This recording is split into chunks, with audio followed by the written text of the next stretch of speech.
저희 교회에 대해서 계속 살펴보고 있는데 교회에는 권위가 있다는 거야. 근데 이 권위는 세상적 권위를 말하지 않습니다. 이 교회에 권위가 있다는 것은 영적 권위가 있다는 것을 뜻해요.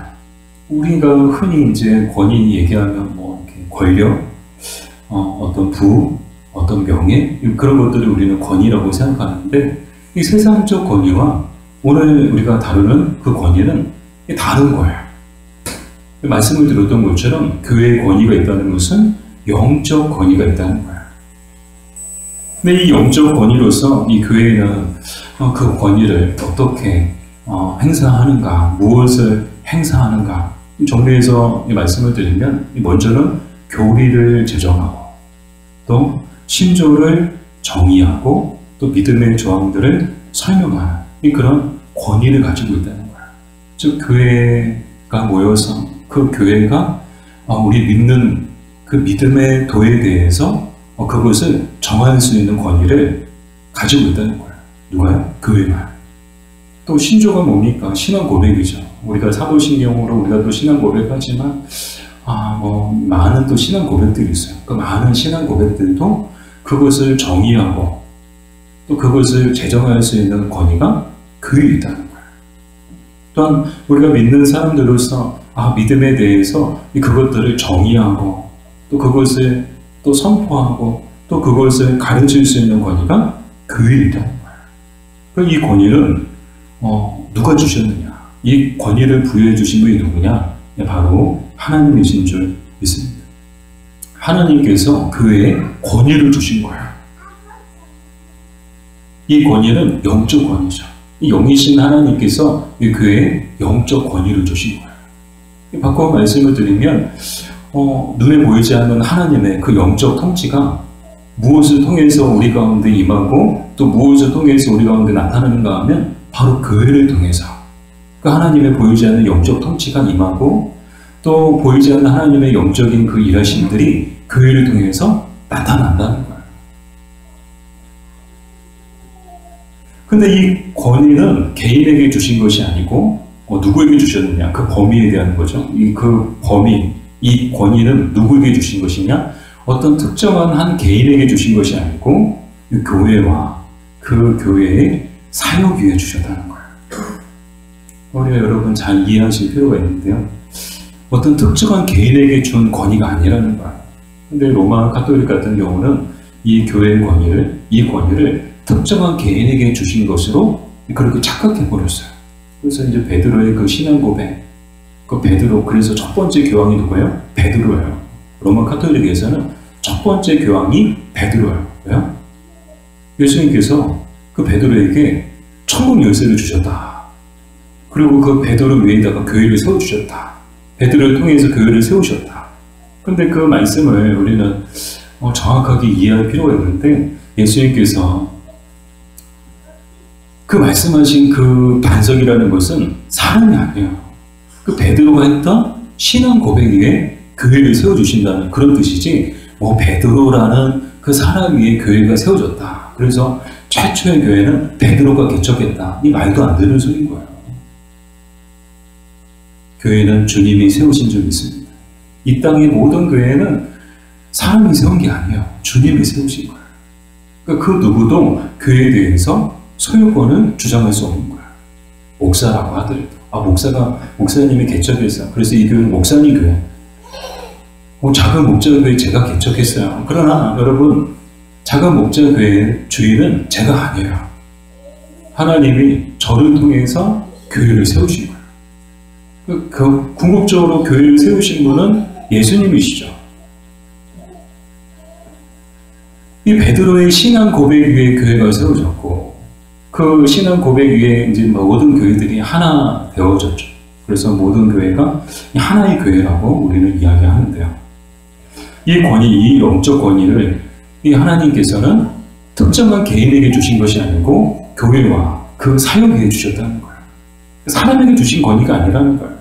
좀 더 쉽게 말씀을 드리면 이 영적 권위는 직분자들, 그 개인에게 주신 것이 아니고 그 직분자들의 사역 위에 주셨다는 거예요.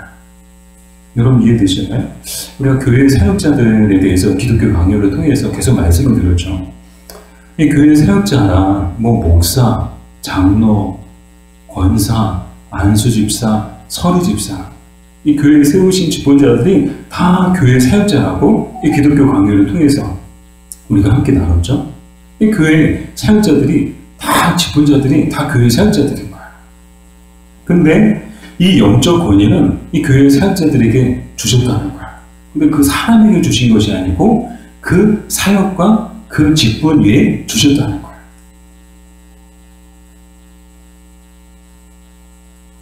여러분 이해되세요? 어떤 장명호라는 사람에게 영적 권위를 주신 것이 아니고 장명호 목사에게 영적 권위를 주셨다는 거야. 우리 장로님도 계시지만 천성택이라는 사람에게 영적 권위를 주신 것이 아니고 천성택 장로님에게 영적 권위를 주셨다는 거예요. 그 장로라는 직분 위에 그 장로의 그 사역에 영적 권위가 부여됐다는 거예요. 그 영적 권위를 부여하신 분이 누구냐? 하나님이신 줄 믿습니다. 그래서 교회 사역자들, 직분자들은 모두가 다 영적 권위를 가지고 있는 사람들인 거예요. 그 영적 권위를 누가 주셨느냐? 하나님이 주신 줄 믿습니다. 하나님이 여러분에게 영적 권위를 주셨다는 거예요. 여러분이 인정하든 인정하지 않든 여러분은 모두가 다 영적 권위를 부여받은 사람들이에요.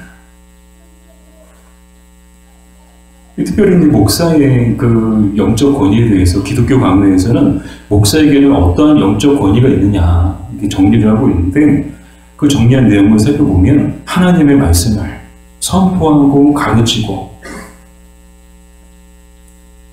그 권위가 이 목사에게 있다는 거예요. 그 권위를 누가 주셨다는 거예요? 하나님이 목사에게 주셨다는 거예요. 또한 사탄의 권세를 무너뜨리고 양떼들을 돌볼 수 있는 그 권한과 그 권세를 누가 주셨느냐? 하나님이 목사에게 주셨다는 거예요. 그래서 목사님들이 하는 일이 뭐예요? 말씀을 전하고 말씀을 가르치고 양떼를 돌보고 사탄의 권세를 대적하고 사탄의 공격을 무너뜨리고 그것이 이 목사님들이 해야 될 일인 거죠. 목사님들의 사역이죠.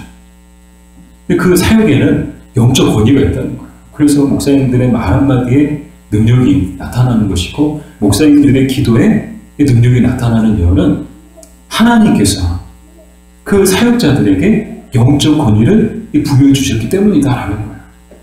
그러므로 사랑하는 여러분, 우리는 교회에 세워주신 그런 영적 권위에 대해서 늘 인정하고 또 그 영적 권위를 존중하고 또 그 영적 권위에 우리는 항상 순종하고 복종해야 하는 줄 믿습니다. 자, 그럼 왜 이런 권위를 주셨느냐? 고린도후서 13장 10절 말씀이 그 이유죠. 우리 같이 읽겠습니다. 그러므로 내가 떠나 있을 때 이렇게 쓰는 것은 대면할 때 주께서 너희를 넘어뜨리려 하지 않고 세우려 하여 내게 주신 그 권한을 따라 엄하지 않게 하려 함이라. 아멘. 결론부터 말씀을 드리면 이 하나님께서 이 영적 권위를 교회에 왜 주셨느냐? 이 교회 사역자들에게 그 사역에 왜 이런 영적 권위를 주셨느냐? 한마디로 주님의 몸된 교회와 성도들을 바르게 세우기 위해서 이 영적 권위를 주셨다는 거예요. 바꿔 말씀을 드리면 이 영적 권위는 뭐하라고 주셨는가 하면 그 영적 권위를 가지고 마음껏 권력을 휘둘며 권위를 행사하며 살라고 주신 것이 아니고 그 영적 권위를 가지고 사탄의 권세를 무너뜨리고 교회를 바르게 세우라고 합력하여 교회를 건강하고 온전하게 세우라고 이 영적 권위를 우리에게 주신 줄 믿습니다. 사도 바울이 그 이야기를 하고 있는 거거든요. 이 고린도후서가 어떤 성경이에요? 이 바울이 고린도 교회에 쓴 편지잖아요. 여러분 잘 아시는 것처럼 고린도 교회는 여러 가지 문제들이 많았습니다. 그래서 그 문제들에 대하여 사도 바울이 하나하나 때로는 강하게 때로는 부드럽게 가르치고 훈계하고 권면하고 때로는 호통도 치고 때로는 막 달래기도 하고 막 그러잖아요. 근데 그렇게 하는 이유가 뭘까요? 그들의 그 죄를 회개하고 그들이 온전한 성도로, 그래서 주님의 몸된 교회가 온전한 교회로 세워지기를 바라는 마음으로 그렇게 가르치고 권면하고 훈계했음을 우리는 알고 있죠. 그렇습니다. 하나님께서 왜 우리에게 또 교회에 영적 권위를 주셨느냐. 그 영적 권위를 가지고 교회를 온전하게 또 성도들을 바르게 세우라고 우리에게 또 교회에 영적 권위를 주신 줄 믿습니다. 그래서 우리는 우리가 가진 이 영적 권위를 바르게 사용해야 되는 거예요. 바르게 사용할 때 그 영적 권위가 능력이 있고 힘이 있고 또 열매가 나타나는 거죠. 근데 그 영적 권위를 바르게 사용하지 못할 때 교회는 또 성도들은 건강하게 세워줄 수가 없는 거예요. 영적 권위를 바르게 사용할 때. 근데 바르게 사용한다는 게 뭘까요? 정말 주님의 마음을 가지고 성도 한 사람 한 사람을 바라보며 그 영혼을 바르게 세우고자, 온전하게 세우고자 하는 그런 애타는 마음을 가지고 그 영혼을 위해 기도하고 그 영혼에게 권면하고 맡겨주신 영혼들을 돌보고 또 맡겨주신 사명을 감당하고 그것이 바로 우리에게 주신 영적 권위를 바르게 사용하는 것인 줄 믿습니다. 본시 아닌 영적인 싸움을 계속해서 싸워야 되는 거예요. 이 영적 전쟁을 우리는 싸워야 하는 군사들이죠. 여러분은 영적 싸움을 하고 계신 거예요. 정말 하나님이 우리에게 주신 영적 권위를 바르게 사용하기 위해서 정말 여러분의 삶을 통하여 몸부림치고 계신가요? 이 바라기는 우리에게 주신 이 영적 권위를 가지고 정말 우리에게 맡겨주신 사명과 또 우리의 가정과 또 주님의 몸된 교회를 위하여 바르게 사용할 수 있는 저 여러분들 되기를 주님의 이름으로 축복합니다. 두 번째로 선지자와 사도들 그리고 그리스도의 권위에 대해서 살펴볼 텐데요. 선지자와 사도들의 권위. 하나님은 이제 선지자들과 사도들에게도 이 권위를 주셨어요. 이 권위는 영적 권위야. 이 믿음의 사람들에게 주신 권위는 모두가 다 영적 권위예요. 세상 그 권위를 주신 게 아니에요. 뭐 권력을 주시고 힘을 주시고 부를 주시고 아니에요. 하나님은 믿음의 사람들, 하나님의 사람들에게 하나같이 영적 권위를 주세요. 정말 여러분, 저 여러분에게도 필요한 것은 바로 하나님이 주시는 영적 권위인 줄 믿습니다. 영적 권위가 있어야 되는 거예요. 목사에게도 영적 권위가 있어야 되고 장로님들에게도 영적 권위가 있어야 되고 권사님들에게도 영적 권위가 있어야 되는 거예요. 영적 권위가 있어야 돼요. 막 이렇게 뭐 집권자라고 목사라고 그냥 뭐 목소리만 크게 한다고 그게 권위가 있는 게 아닌 거예요. 영적 권위가 있어야 되는 거예요.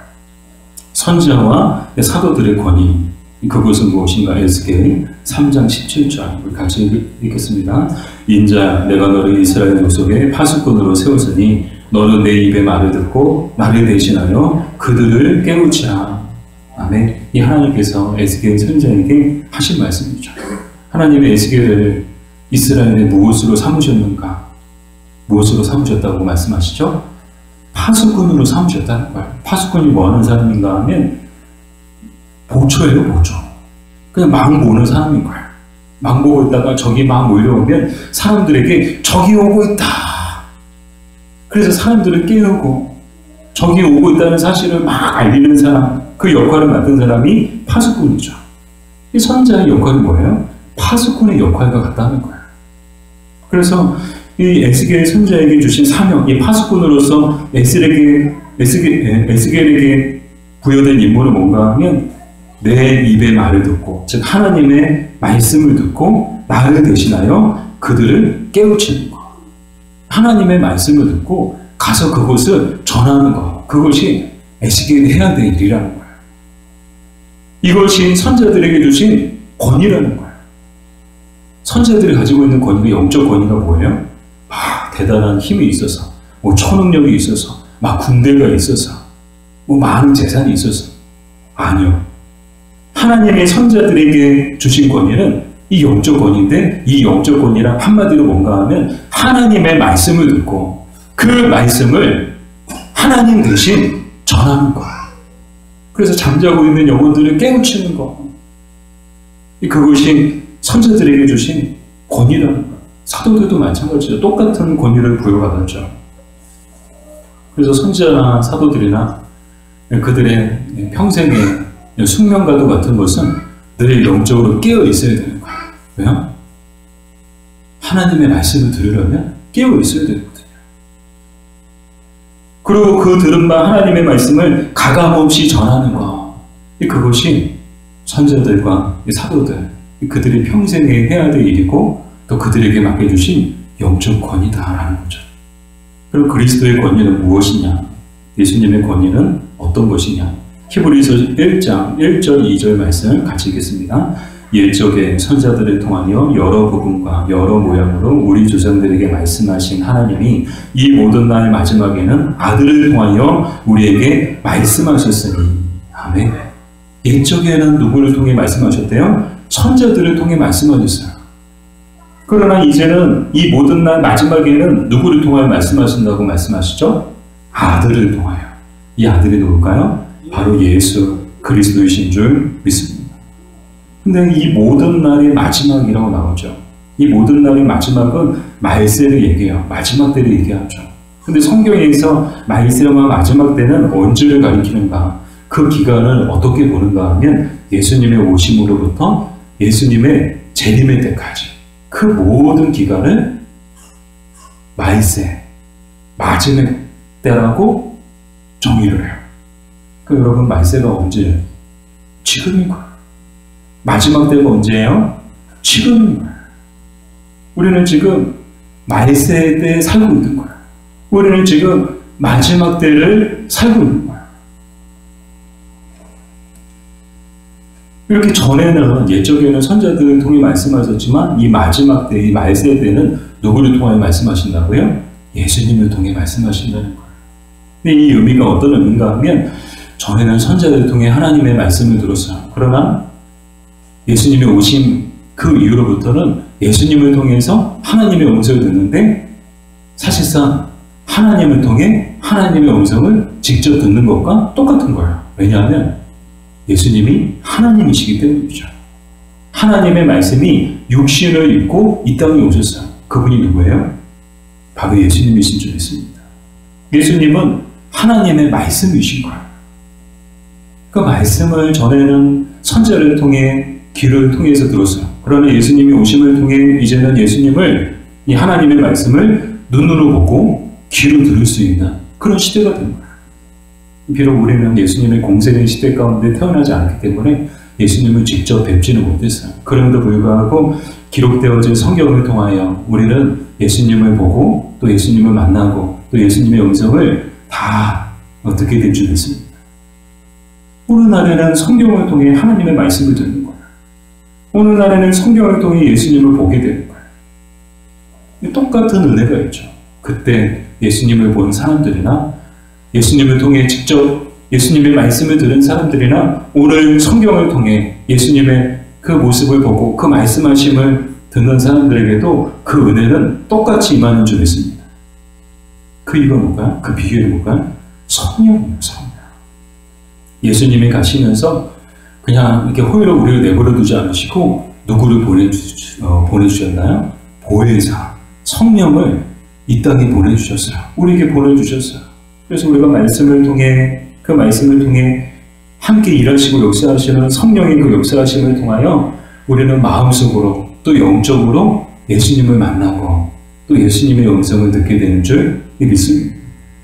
그 그리스도의 권위는 여러분 생각해 보세요. 선지자와 사도들의 권위와 이 비교가 되나요? 안 되나요? 비교가 안 되죠. 선지자들과 사도들은 하나님의 말씀을 듣고 그 들은 말씀만 전할 수 있었어요. 그러나 그리스도의 권위는 어때요? 그리스도께서 말씀이세요. 말씀 자체세요. 그러므로 그 그리스도의 권위는 이 선지자들과 사도들의 권위와는 비교할 수 없을 정도로 지극히 높으신 이 권세와 또 권위를 갖고 계시는 줄 믿습니다. 또한 선지자들과 사도들의 권위는 일시적이었어요. 그때 잠깐 그 권위가 있었죠. 왜요? 사람에게 주신 것이 아니고 그 사역에 직분에 주셨기 때문에 그 사람들은 다 죽었어요. 죽음을 통해 그들의 역적 권위도 다 끝난 거예요. 그러나 예수님은 지금도 살아계시고 영원히 살아계시기 때문에 그리스도의 권위는 영원하고 무궁한 줄 믿습니다. 그러므로 우리는 늘 이 땅에 사는 날 동안에 그리스도의 권위를 인정하고 복종해야 하는 줄 믿습니다. 마지막으로 교회가 가르쳐야 할 것은 무엇이냐? 무엇을 가르쳐야 되느냐? 마태복음 28장 19절 20절을 같이 읽겠습니다. 그러므로 너희는 가서 모든 민족을 제자로 삼아 아버지와 아들과 성령의 이름으로 세례를 베풀고 내가 너희에게 분부한 모든 것을 가르쳐 지키게 하라. 아멘. 무엇을 가르쳐야 되느냐? 1차적으로는 내가 너희에게 분부한 모든 것을 가르쳐 지키게 된다는 거예요. 내가 너희에게 분부한 모든 것이 뭘까요? 예수님께서 공생의 사역을 하시는 동안에 제자들에게 그리고 사람들에게 하신 모든 말씀, 모든 가르침, 교회가 가르쳐야 될 것이 뭐라는 거야? 바로 예수님의 말씀, 예수님의 가르치심, 한마디로 하나님의 말씀이라는 거야. 교회가 가르쳐야 될 유일한 것은 어떻게 하면 세상에서 잘 먹고 잘 사는가? 여러분 죄송합니다. 교회는 그런 거 가르쳐드리는 곳이 아니에요. 교회는요, 하나님의 말씀을 가르치는 곳인 줄 믿습니다. 교회가 해야 되는 일도 어떻게 하면 세상에서 잘 먹고 잘 사나 그것을 가르치는 것이 아니고 어떻게 하면 세상에서 성공하나 그것을 가르치는 것이 아니고 바로 하나님의 말씀을 가르치는 것이어야 하는 줄 믿습니다. 그래서 누군가는 말했죠. 교회의 과업은 사람들을 행복하게 하는 것이 아니고 사람들을 거룩하게 하는 것이다. 아멘. 교회의 과업이 뭐라고요? 교회가 해야 될 일이 뭐냐? 사람들을 거룩하게 하는 것이다. 저에게 맡겨주신 사명도 똑같아요.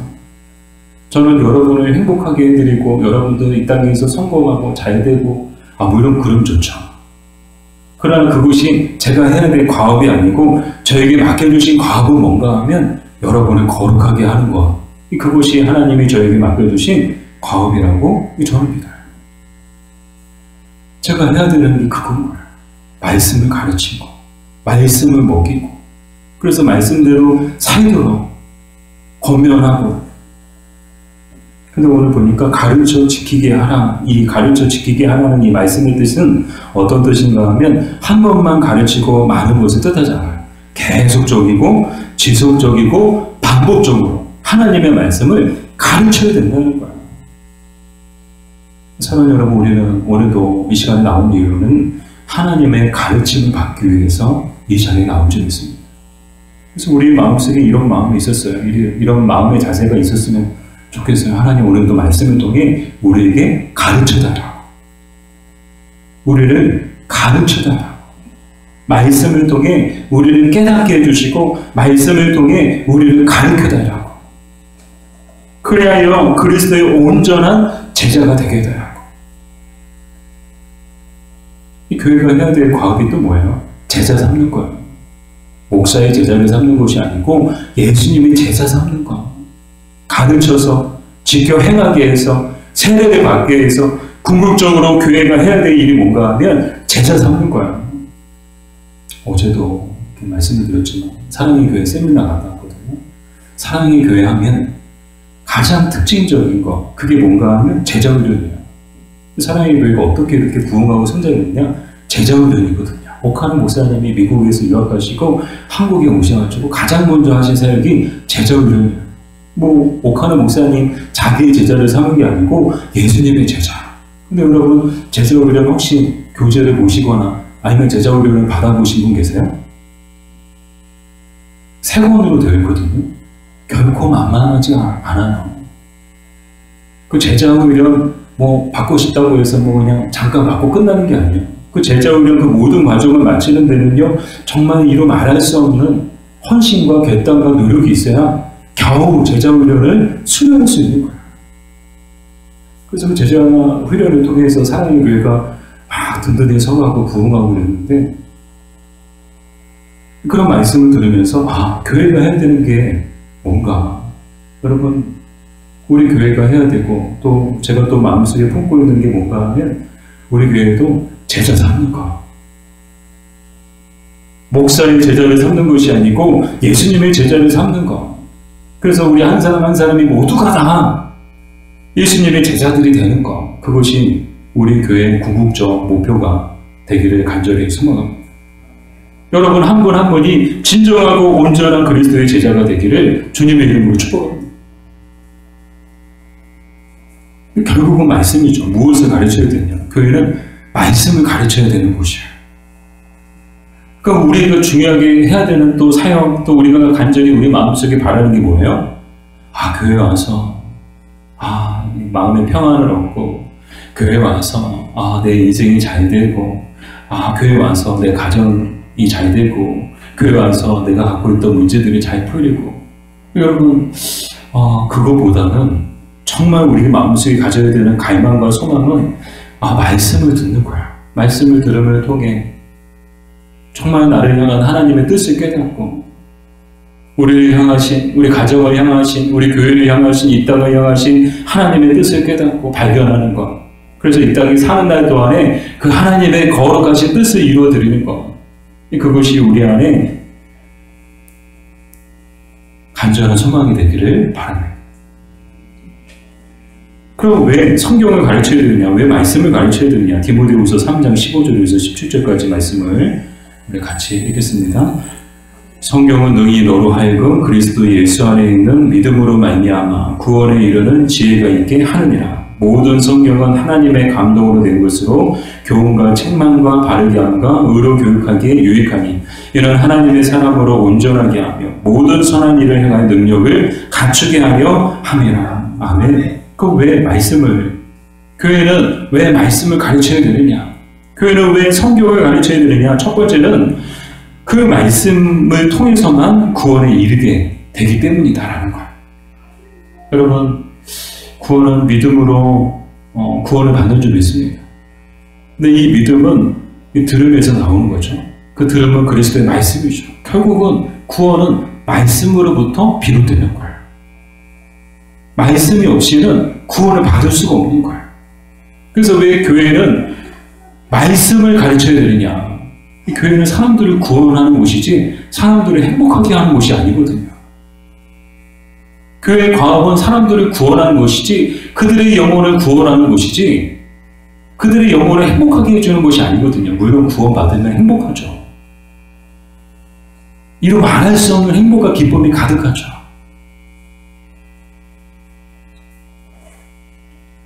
그렇기 때문에 이 말씀이 아니고서는 구원에 이르게 할 수 없기 때문에 말씀을 가르쳐야 된다는 거예요. 두 번째는 하나님의 사람으로 온전하게 하기 때문에 이 말씀을 가르쳐야 되는 거죠. 말씀이 아니고는 사람은 변하지 않거든요. 뭐 좋은 말하고 좋은 찬양 듣고 뭐 그런다고 사람이 변화될까요? 오카노 목사님이 하셨던 말씀이 있어요. 사람들은 결코 설교로 사람들이 변화되지 않는다. 제자훈련 동안 정말 강도 깊은 말씀의 그 훈련을 받고 그 말씀이 사람들의 심령 가운데 깊이 정말 박힐 때 비로소 사람들이 변화된다 라고 말씀하셨거든요. 즉, 이 하나님의 사람으로 온전하게 하기 위해서 꼭 필요한 것은 말씀일 거예요.